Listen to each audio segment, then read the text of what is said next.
আসসালামু আলাইকুম প্রিয় শিক্ষার্থীরা, আমাদের অলওয়েজ আপডেট ইউটিউব চ্যানেলে তোমাদের সবাইকে স্বাগতম। তোমরা সবাই জানো আমাদের বর্তমানে বড় ইস্যু হচ্ছে কোটা সংস্কার আন্দোলন। আর এই কোটা সংস্কার আন্দোলন ঘিরেই কিন্তু তোমাদের এইচএসসি পরীক্ষা বারবার স্থগিত হচ্ছে। তোমাদের ফার্স্টে 18 তারিখ থেকে এই পর্যন্ত সবগুলো পরীক্ষা কিন্তু স্থগিত করা হয়েছে। তোমাদের 18 তারিখে ছিল ভূগোল দ্বিতীয় পত্র। এই ভূগোল দ্বিতীয় পত্র থেকে আজ পর্যন্ত যেগুলো পরীক্ষা আছে সবগুলো স্থগিত করা হয়েছে। আর যে কারণে তোমাদের পরীক্ষাগুলো স্থগিত করা হয়েছিল সে কারণটা দেখো এখানে উল্লেখ করেছে।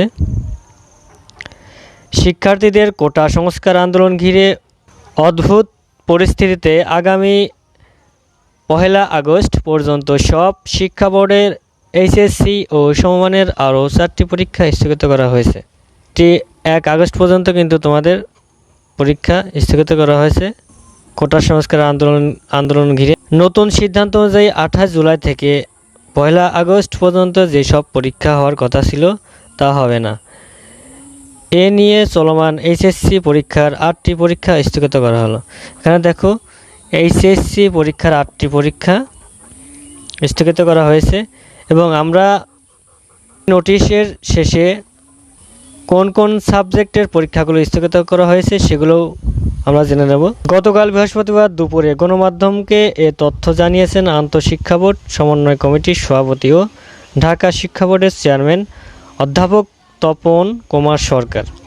দেখো, আন্তঃশিক্ষা বোর্ড সমন্বয় কমিটির সভাপতি ও ঢাকা শিক্ষা বোর্ডের চেয়ারম্যান অধ্যাপক তপন কুমার সরকার তিনি কিন্তু এটি লিখিতভাবে দিয়েছেন।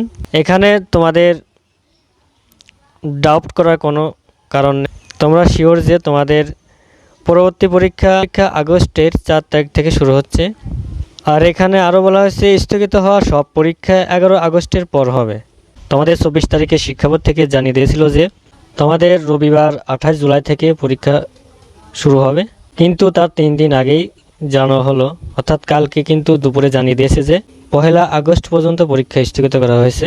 অর্থাৎ 1 আগস্ট পর্যন্ত পরীক্ষা স্থগিত করা হলে তোমাদের 1 আগস্টের পরে পরীক্ষা আছে আগস্টের 4 তারিখে, অর্থাৎ তোমাদের পরীক্ষা শুরু হবে আগস্টের 4 তারিখ থেকে।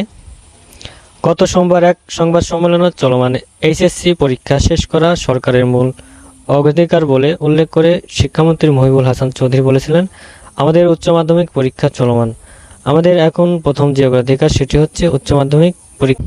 তবে তোমাদের পরীক্ষার ডেট চেঞ্জ করার জন্য এটাই যে কনফার্ম ডেট এটা কিন্তু বলা যায় না, কারণ শিক্ষা বোর্ড কিন্তু বারবার তোমাদের ডেট চেঞ্জ করছে। নেক্সট যদি তোমাদের কোটা আন্দোলন পরিস্থিতি স্বাভাবিক না হয় তাহলে কিন্তু আরও কিছুদিন পিছিয়ে দিতে পারে। তবে তোমাদের জন্য আমার একটা অ্যাডভাইস থাকবে, তোমরা কোটা আন্দোলনের সমস্ত টেনশন বাদ দিয়ে পড়বা, ইনশাল্লাহ তোমাদের সবার রেজাল্ট ভালো হোক। তোমরা যারা এইচএসসি পরীক্ষা দিচ্ছ তোমাদের সবার জন্য আমার অন্তরস্থল থেকে দোয়া ভালোবাসা রইল।